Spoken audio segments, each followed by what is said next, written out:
Sikhonzana uJehova ngomgcobo nize ebusweni bakhe ngendanduluko zovuyo. Yazini uba uYehova unguThixo nguye osidalileyo sisithi thina bantu bakhe negusha zedlelo lakhe. Ngenani emasangweni akhe ngokubulela nasemakhusini akhe ngendumiso. Yibani nokubulela kuye nidumise igama lakhe. Ngokuba ilungile uYehova ububele bakhe bungunaphakade. Nenyaniso yakhe ihleli kwisizukulwana ngesizukulwana.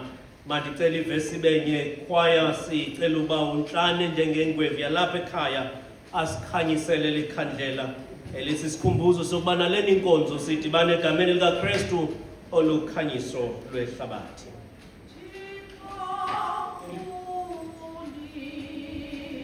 Nanga